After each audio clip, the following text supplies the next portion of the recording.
Hello everyone, welcome back to my mini blog. তো তোমরা সবাই কেমন আছো? আশা করি সবাই ভালোই আছো। দেখতেছো আমাদের যমুনামুখে মামা হেমন্ত মামা আসছে, তাই ফ্লাইওভার ওপেনিং হবে, তাই আমরা সবাই চলে এসেছি দেখার জন্য। তো তোমরা দেখতে থাকো।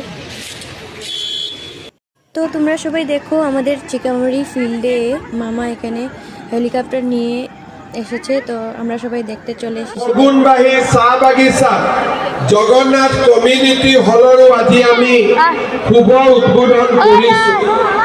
আজিৰ দিনটোত অত্যন্ত আনন্দৰ বিষয় যে বৰহমপুৰ হায়াৰ ছেকেণ্ডাৰী আৰু যমুনামুখ হায়াৰ ছেকেণ্ডাৰী স্কুলৰ নৱনিৰ্মিত ভৱনৰ নিৰ্মাণৰ কামো আজি আমি হাতত লৈছো। শ্ৰদ্ধা ৰাইজ, আমাৰ কামপুৰ যমুনামুখ এই গোটেই অঞ্চলটোত কপিলীৰ পানীয়ে আমাক প্ৰত্যেক বছৰে কষ্ট দিয়ে, বানপানী দিয়ে, ৰাইজৰ খেতি মাটি নষ্ট হয়। 2021 চনত যেতিয়া বহুত বানপানী হৈছিলে, মই নিজেও ৰেলেদি কামপুৰ ৰেলৱে ষ্টেচনলৈকে আহিছিলোঁ ৰাইজৰ ৰিলিফ ব্যৱস্থা চাবলৈ।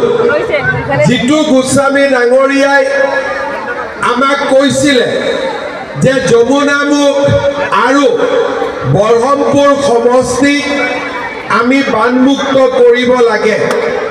মন্ত্ৰী পীযুষ হাজৰিকা ডাঙৰীয়াই আজি আপোনালোকক ইয়াতে 31 কোটি টকা দিছে 6টা ফ্লাড কন্ট্ৰোল স্কিম কৰিবৰ বাবে। এই স্কিম কেইটা হৈ গ'লে আমাৰ যমুনামুখত আৰু বৰহমপুৰত মথাউৰি নথকা অঞ্চল বকুলগুৰি যমুনামুখৰ পৰা আৰম্ভ কৰি আটিগাঁও পাইছিলে নেকি? আগতে অৰুণোদয় পাইছিলে নেকি? আগতে নিযুত মইনা পাইছিলে নেকি? পোৱা নাই। এতিয়া পাইছে নে নাই? ভোট কাক দিব? ভোট কাক দিব? পাক্কা দিব? পুৰা? ভোটে তহঁতিও দিবি? পিছফালে দিব নে নাই বিজেপি ভোট? চবে পাক্কা দিব?